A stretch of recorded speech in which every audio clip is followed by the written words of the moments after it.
গতকালের যে ঘটনা এবং যেই গাড়ির নাম্বার প্লেট ব্যবহার করা হয়েছে সেই নাম্বারের অরিজিনাল গাড়ি কিন্তু এই মুহূর্তে রয়েছে আমার সামনেই শিলিগুড়িতেই, এবং সেই গাড়ির মালিকও আমার সামনে রয়েছেন जोसेफ, তিনি আমার সামনে রয়েছেন। তার সঙ্গে কথা বলার চেষ্টা করবো।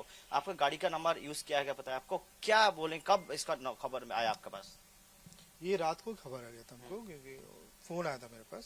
बोला आपका गाड़ी यूज करके एक मर्डर हुआ है कलकत्ता एरिया में, तो आपका गाड़ी कहाँ है अभी? हम बोला सिलीगुड़ी में है। आप कहाँ हैं, सारा कुछ डिटेल्स पूछा। बोला गाड़ी का नंबर, गाड़ी का फोटो अभी शेयर करो, और उनको शेयर कर दिया। उसके बाद में सिलीगुड़ी थाना से फ़ोन आया, कमिश्नर ऑफिस से। उसके बाद उन लोग यहाँ आया, फिर हमको लेके गया थाना, गाड़ी भी लेके गया। उसके बाद इंक्वायरी हुआ, उसके बाद छोड़ दिया। सेम गाड़ी यूज किया गया है लेकिन आपका नंबर कॉपी किया गया है, नंबर कैसे मिल सकता है, क्या लगता है आपको? नंबर हम सेल करने के लिए डाला था वेबसाइट में, हो सकता है वहाँ से लीक आउट हुआ हो, बताना मुश्किल है अभी। गाड़ी अपने सेल के लिए दिया? हाँ, सेल के लिए डाला था। ये जो घटना घटा, क्या बोलेंगे, आपका क्या बोलेंगे इसका विषय, क्या बोलेंगे?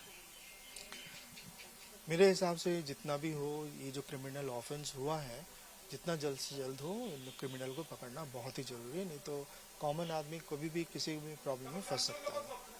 क्या इस घटना के बाद आप क्या करेगा? अभी गाड़ी के फेयर फिर से सेल करना है? नहीं, अभी हम होल्ड में रहेगा, अभी सेल नहीं करना है हमको। क्यों सेल करने का क्यों सोचा था? नहीं, मेरा कुछ फाइनेंशियल प्रॉब्लम था, इसकी वजह से सेल करने का सोचा था। अभी पुलिस से क्या बोला गया? बस यही है, जो आप लोग इंक्वायरी करें, सेम चीज इंक्वायरी करें। अभी आपको तो कुछ नहीं है? नहीं, मेरी तरफ से कुछ।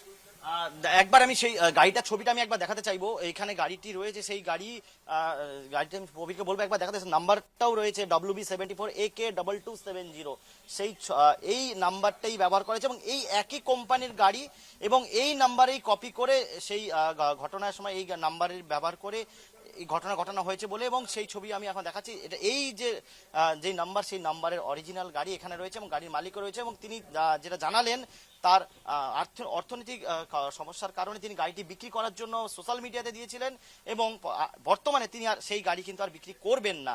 অর্থাৎ এটা স্পষ্ট, এবং তিনিও চাইছেন যে ঘটনা ঘটলো অত্যন্ত দুঃখজনক ঘটনা, এবং এই ঘটনায় যারা প্রকৃত দোষী রয়েছে তাদের যাতে গ্রেপ্তার করা হয় সেই দাবিও কিন্তু তিনি জানালেন। জোসেফ, আরো একটি বিষয়, গত কালকের যে ঘটনা দক্ষিণবঙ্গের একেবারে মধ্যম গ্রামে ঘটে গেছে, আজকে তুমি উত্তরবঙ্গ থেকে যে গাড়ি এবং নাম্বার প্লেট দেখাচ্ছ, কোথাও গিয়ে উত্তরবঙ্গের দক্ষিণবঙ্গের জল কি উত্তরবঙ্গে গিয়ে গড়িয়েছে বলে মনে হচ্ছে? জয়দীপ, একদম প্রথমে দেখো একটা বিষয় যেটা বলতে হয় যে গতকাল যখন যে নাম্বার তোমার কাছে এই মুহূর্তে কলকাতায় ফরেনসিক টিম তদন্ত শুরু করেছে মধ্যম গ্রামে, ঠিক কি বলছেন আমি শোনাবো। अभी छोड़ दीजिए।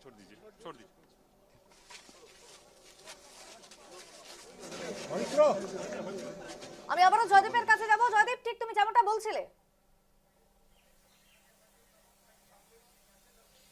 একদমই তাই। যখন কালকে পুলিশ যখন এই গাড়িটি ট্রেস করতে পারে এবং তার নাম্বার যখন ট্রেস করতে পারে, পুলিশের প্রাথমিকভাবে মনে হয়েছিল গাড়িটিকে শিলিগুড়ির গাড়ি ব্যবহার করা হয়েছে এই ঘটনার সাথে। যদিও পরবর্তীতে সেই নাম্বার প্লেট ট্রেস করে এবং পুলিশ যখন এই জোসেফ উইলিয়ামের সাথে জিজ্ঞাসাবাদ করে তারা জানতে পারে, এবং তার গাড়িটি যখন পুলিশ দেখতে পায় অরিজিনাল গাড়ি, তারপরে কিন্তু বিষয়টি পরিষ্কার হয়ে যায় এবং তাকে জিজ্ঞাসাবাদ করা হয়, এবং পরে পুলিশ সেখানেও জানতে পারে যে যেই নাম্বার প্লেট ব্যবহার সেটি ভুয়ো এক প্রকার, এবং নাম্বার যেটা জানতে পারা গেছে পুলিশ সূত্রে আরো যে গাড়ির চেসিস নাম্বার সেটাও মুছে ফেলার চেষ্টা করা হয়েছে, এবং শিলিগুড়ির একটা যোগ রাখার চেষ্টা করা হচ্ছিল, যদিও সেটা পরবর্তী পুলিশ তদন্ত করে দেখছে। এবং আরো একটা বিষয় তোমাকে তথ্য দিয়ে রাখতে চেষ্টা করব যে গতকাল এই ঘটনার পর শুভেন্দুর ঘনিষ্ঠ এক শিলিগুড়ির ব্যবসায়ী, তারও নিরাপত্তা জোরদার করা হয়েছে এবং তার বাড়ির সামনে রাতেও পুলিশ মোতায়েন করা হয়েছে, এবং তারও নিরাপত্তা আরো বেশি জোরদার করা হয়েছে যাতে এই ধরনের ঘটনা তারপরেও যাতে না হয় সেদিকটাও পুলিশ নজর রাখছে, এবং সমস্ত ঘটনা তদন্ত শুরু হয়েছে।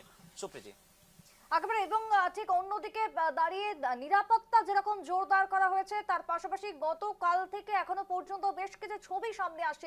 তিনজনকে অ্যারেস্ট করা হয়েছে, এখনো পর্যন্ত তদন্ত চলছে। কি মনে হয় তারা কি সেই জায়গা থেকে ঘটনা সংঘটিত করেছিল, না বিভিন্ন প্রান্ত থেকে গিয়ে প্রি প্ল্যান বা রেকি করে এই মার্ডার সম্পন্ন হয়েছে? দেখো, পুরো বিষয়টি পুলিশ তদন্ত করে দেখছে, সিসিটিভি ফুটেজগুলো খতিয়ে দেখা হয়েছে, এবং কাউকে যে রেয়াত করা হবে না পুলিশ কিন্তু আগেই স্পষ্ট একটা ইঙ্গিত, তার দ্বিতীয়দের জিজ্ঞাসাবাদ করা হচ্ছে, এবং আরো কি তথ্য বেরিয়ে আসে পরবর্তী সেটাও কিন্তু পুলিশ সেই তথ্য ধরে এবং সেই তথ্যের সূত্র ধরেই কিন্তু পুলিশ এই পুরো ঘটনা তদন্ত শুরু করেছে।